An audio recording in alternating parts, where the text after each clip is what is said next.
welcome back to another video from Magic the Gathering.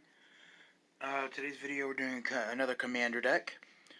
But first things first, I want to show off the playmat we're using today. It is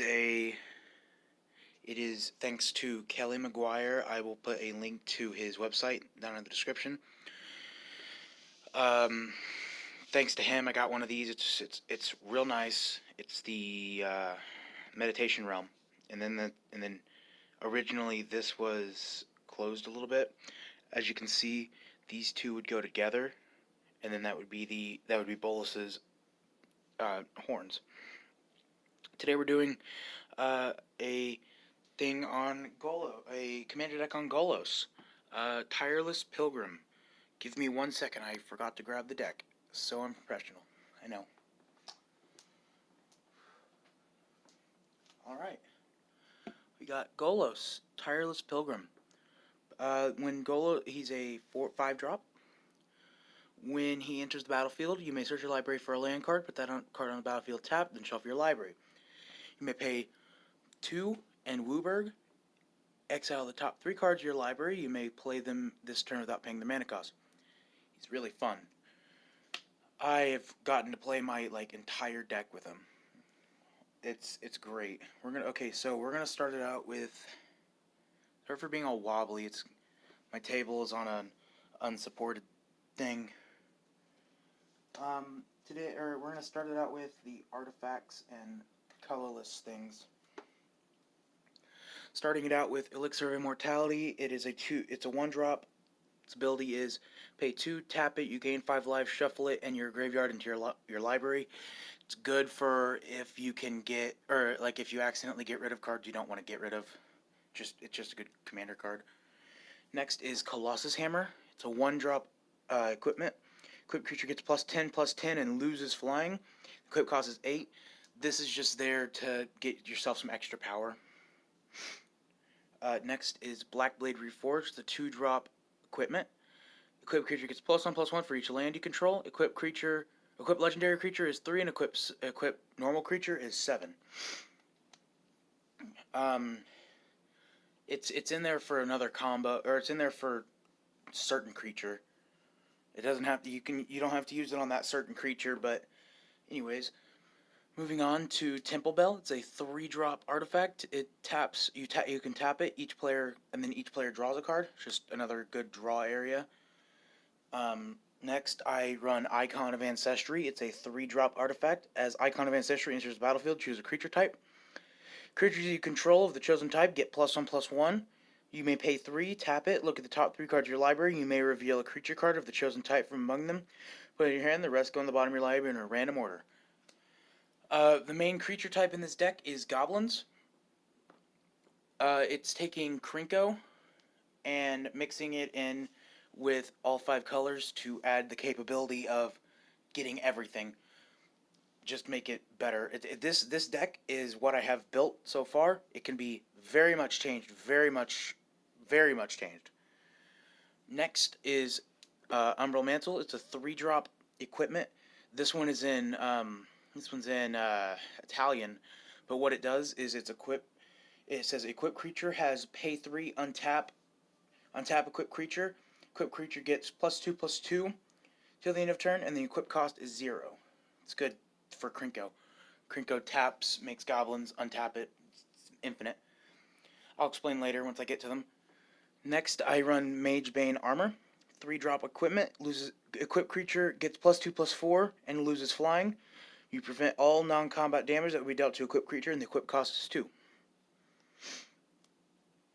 Next, I run Hall of Triumph. It's a 3-drop legendary artifact. As Hall of Triumph enters the battlefield, choose a color. Creatures of the chosen color get +1/+1. I'd recommend red. Next, I run Salvager of Ruin. It's a 3-drop artifact creature. You can sacrifice it and choose target permanent card in your graveyard that was put there from the battlefield this turn, and then return it to your hand. Yeah, I messed myself up there. Next, I run Mystic Forge. It's a 4-drop artifact. You may look at the top of your library, Top card of your library. At any time, you may cast the top card of your library if it's an artifact card or a colorless non-land card. You may tap it, pay 1 life, exile the top card of your library. It's not in here to get artifacts or non-land or colorless things. It's in here to know what's on the top of your library, so you know what you're gonna draw, know what you're doing. Next, I run Sword of the Perunes. Excuse me. The 4-drop equipment. As long as equipped creature is tapped creatures you control get +2/+0. As long as equipped creature is untapped creatures you control get +0/+2. You pay 3. You may tap or untap equipped creature, and equip cost is 3. Just another way to infinitely tap and untap Krinko. I'll explain later. Next, I run Ugin the Ineffable. It's a 6-drop legendary planeswalker. Colorless spells you cast cost 2 less to cast. +1, exile the top card of your library face down and look at it. Create a 2/2 colorless spirit creature token. When that token leaves the battlefield, put the exiled card into your hand. -3, destroy target permanent that's 1 or more colors. He starts out at 4. He's in there just because he's good. He's really good for a lot of commander decks. Moving on to the only white card in the deck, other than Golos, and that is Leyline of Sanctity. It's a 4-drop enchantment. If Leyline of Sanctity is in your opening hand, you may begin the game with it on the battlefield. Its main ability is you have hexproof. It's just good. I'm thinking about taking it out of this deck though and putting it into another deck that I haven't shown off yet, but mostly because it's like really proxy. Like it's got a bunch of proxies in it, and I want to wait until I get all the cards to show it off. Next onto the blue is Zephyr Charge. It's a 2-drop enchantment. You can pay 2, target creature gains flying to the end of turn. It's just there to help against flyers. Next is Anticipate. It's a 2-drop instant. Look at the top 3 cards of your library, put 1 of them into your hand, and the rest on the bottom of your library in any order. Next is Tail's End. It's a 2-drop instant, counter target activated ability, triggered ability, or legendary spell. This is really, really, really good to hold up against your opponent's commanders. I don't know how many times that thing has saved me against like an Atraxa deck or something. This one's in Japanese, but this is Narset's Reversal. It is a 2-drop instant. It says copy target spell, copy target instant or sorcery spell, bounce the original back to hand, and then you cast, and then the copy goes through. It's mostly there to screw your opponents over a little bit. Next, I run Kefnet the Mindful. It's a 3-drop legendary creature. Flying indestructible. When Kefnet the Mindful can't attack or block unless you have 7 or more cards in hand. You may pay 4, draw a card, then you may return a land you control to its owner's hand. He's in there for extra draw and a really, really good blocker because he's a 5/5 flyer with indestructible. And he's a 3-drop. Next, I run Sage's Row Denizen. It is a 3-drop creature. Whenever another blue creature enters the battlefield under your control, target player puts the top 2 cards of their library into their graveyard. This card is really, really just right now a filler card for other cards because I haven't really found any other cards to replace it with. But it's in there to slightly mill yourself if you can to get certain cards. Next, I run Mu Yanling Sky Dancer. It is a 3-drop legendary planeswalker. Until your next turn, up to 1 target creature gets -2/-0 and loses flying. That's its +2. That's her +2. -3, create a 4/4 blue elemental bird creature token with flying. -8, you get an emblem with islands you control have tap, draw a card. This is really good, especially since I run like 15 islands, I think I have. She's really good for that draw. I'm thinking about taking her out too, but maybe getting another one, because the other deck I was telling you about is an Azurius deck, and the whole point is you draw. Next, I run Dungeon Geists. It's a 4-drop creature with flying. Dungeon Geist, when it enters the battlefield, tap target creature an opponent controls. That creature doesn't untap during its controller's untap step for as long as you control Dungeon Geist. It's a 3/3. Just really good control card. Next is Ugin's Insight. It's a 5-drop sorcery. Scry X, where X is the highest converted mana cost among permanents you control, and then draw 3 cards. Almost said 2. Next, I run Cavalier of Gales. It's a 5-drop creature with flying. When Cavalier of Gales enters the battlefield, draw 3 cards, then put 2 cards from your hand on top of your library in any order. Then Cavalier of Gales, when it dies, you shuffle it to your library, then scry 2. It's a 5/5 flyer. Next, I run Hour of Eternity. It's a 3-drop with 2x. So you have to tap 2 mana for each x, or 1 mana for each x to equal 1.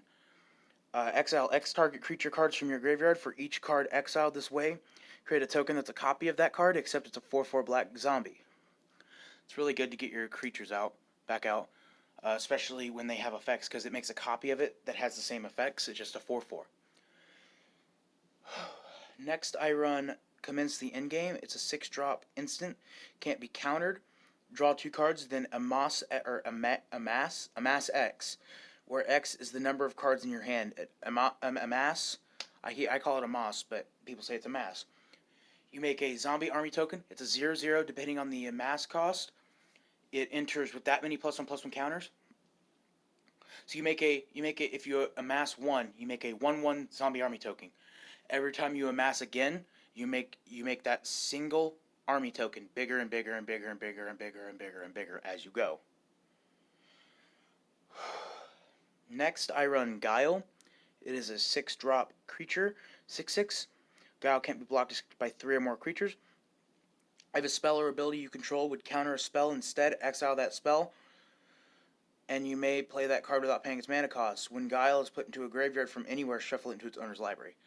This is just an all-around good card for any deck that runs blue.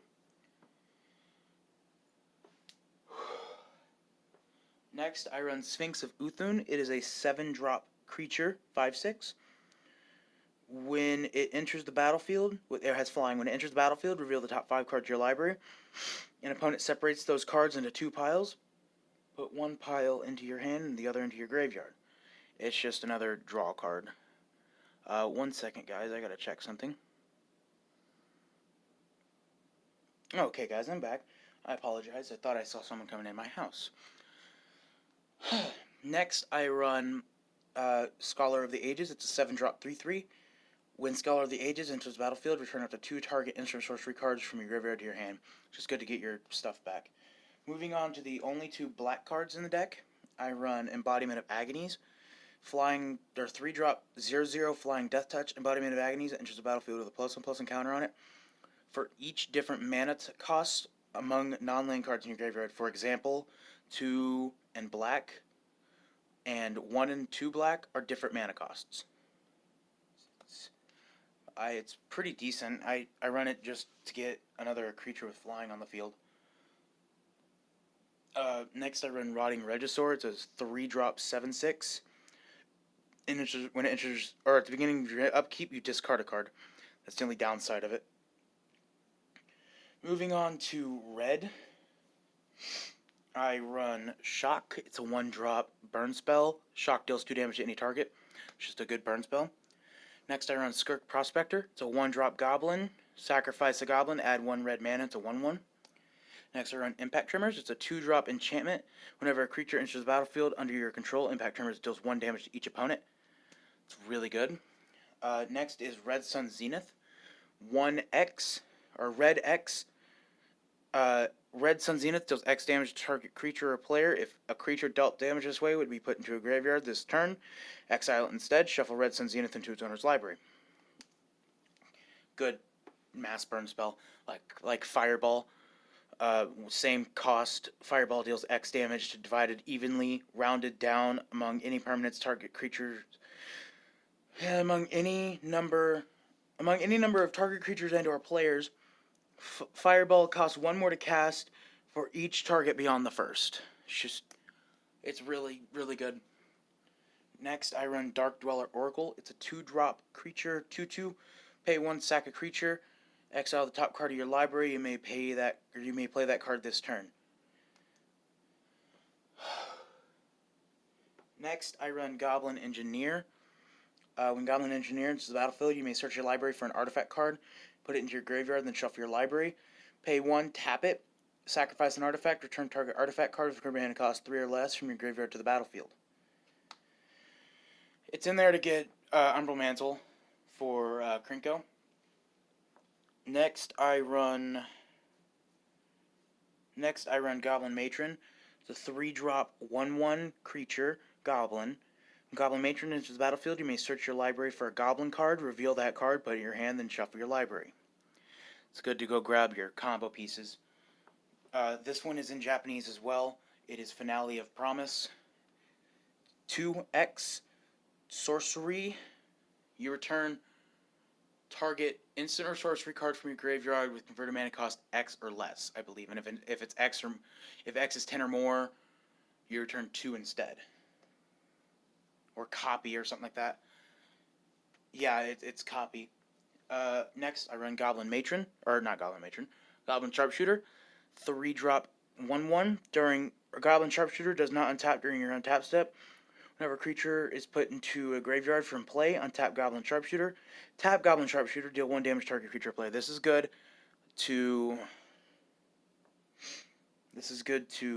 just kill someone quickly. Next, I run Krinko 10th Street Kingpin, the 3-drop 1/2. When it attacks, it gets a +1/+1 counter on it. Then you make Goblin token for each, then you make Goblin tokens equal to Krinko's power. So that's what Blackblade is good for.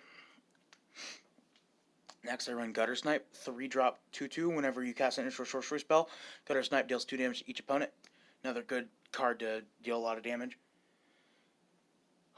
Excuse me. Next, I run Goblin Chieftain, 3-drop 2/2. Haste. Other goblin creatures you control get +1/+1 and have haste. It's just an all-around good card when you're playing goblins. Next, I run Krinko Mob Boss, 4-drop legendary creature Goblin Warrior, 3/3. Tap it, create X 1/1 goblin creature tokens, where X is the number of goblins you control. Great card. It's whole point of the deck. Next, I run Outpost Siege, 4-drop enchantment. As it enters, you choose Khans or Dragons. Khan says at the beginning of your upkeep, exile the top card of your library until the end of turn. You may play that card. Dragon says whenever your creature you control leaves the battlefield, Outpost Siege deals 1 damage to target creature or player. So it's just another way to kill your opponents quickly.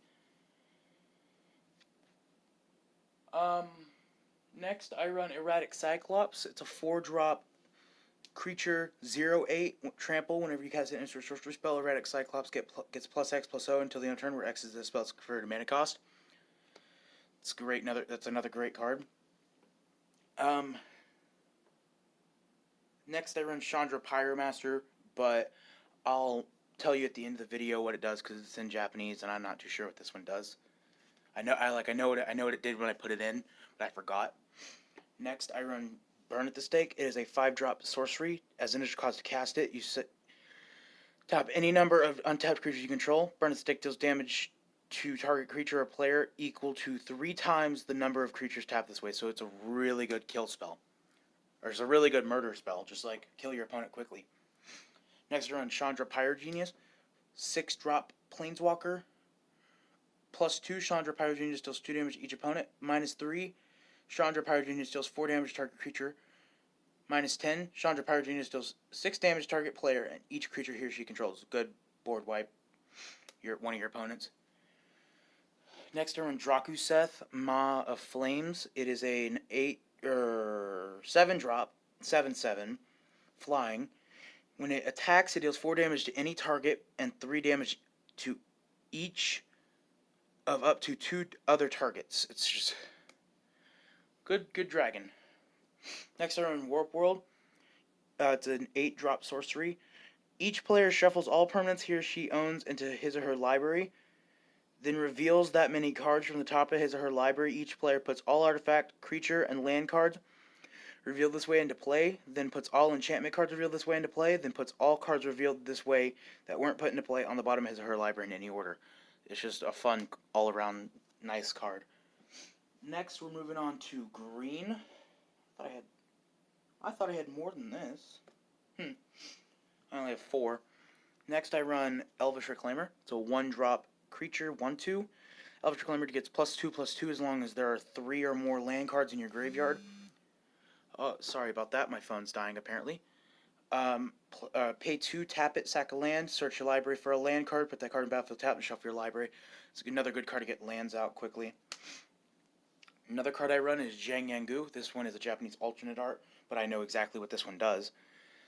3-drop legendary legendary planeswalker. Starts out at 3. His main ability right here is creatures you control with +1/+1 counters on them. Tap for any color of mana. The -1 is to put a +1/+1 counter on target creature. Next, I run Leyline of Abundance, the 4-drop enchantment. If you have it in your hand in beginning or in your opening hand, you may begin the game with it on the field. Whenever you tap a creature for mana, add an additional green. Pay 8. Put a +1/+1 counter on each creature you control. Next, I run Goreclaw, Terror of Qualsisma. It's a 4-drop legendary creature, 4/3. Creature spells you cast with power 4 or greater cost 2 less to cast. When it attacks each creature you control with power 4 or greater, gets +1/+1 and gain trample to the end of turn. It's a good way to deal a lot of damage. Next, we're going on to the last 4 cards that are not lands, other than Chandra, but I'll get her at the end. Next, I run Goblin Electromancer. 1 red, 1 blue. Instant sorcery spells you cast cost 1 less to cast. It's just a easier card to get your stuff out. Next, I run Rawl Storm Conduit. Yeah, Storm Conduit. It's a 4-drop legendary planeswalker. Starts out at 4. Whenever you cast or copy an instant sorcery spell, it deals 2 damage to any target. +2, scry 1, -2. The next spell it's either the next spell you cast gets copied, or the next spell or whenever you cast another instant sorcery, it gets copied. Something like that. It copies them. Next, I run Keranos, God of Storms. It is a 5-drop, 6/5 legendary enchantment creature, indestructible. As long as your devotion to blue and red is less than 7, it's not a creature. Reveal the first card you draw on each of your turns. Whenever you reveal a land card this way, draw a card. Whenever you reveal a non-land card this way, Keranos deals 3 damage to any target. To any target. It's just a really all-around good card. Next, I run Niv Mizzet Draco Genius. It is a 6-drop legendary creature.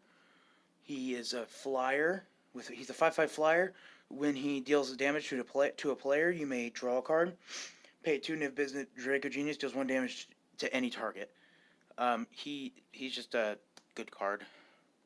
We're gonna move on to the non-basic lands, and then after we're done with that, we're gonna move on to the lands. But I'm just gonna count them.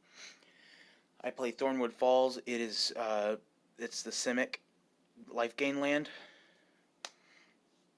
Jungle Hollow, the Golgari life gain land. Wolfwater Cliffs, the Izzet life gain land. Temple of Epiphany. Enters tapped when enters you scry once. It's the Izzet scry land. And Temple of Triumph does the same thing, except it's the Boros one. Alright. I run 5 planes. 2, 3, 4, 5, 6, 7, 8, 9, 10, 11, 12, 13, 14, 15. 15 islands. 1, 2, 3, 4, 5 swamps. 5 swamps. 4 mountains. And 6 islands. 6 islands. It's an unstable island. Alright. Give me 1 second. I'm going to go look up Chandra Pyromaster. I'll be right back. Alright, guys. This is what she does. I just downloaded an image. He's a 4-drop walker. Chandra Pyromaster deals 1 hit player, 1 damage to target creature that controls. That creature can't 0. Exile the top card may play it. Minus the top 10 cards where you choose the first card and cop times has the copy's mana cost. There you go. That's the card that card. Turned off my camera here. This is what I'm up on. Do it for this command deck. If you avoid this, please hit button 5. Spell. Do it. That doesn't really me. I love doing videos, but it doesn't matter. Subscribe or not. Yeah. Do it. The bell. Share your friends. Whatever. Have a good day. Bye.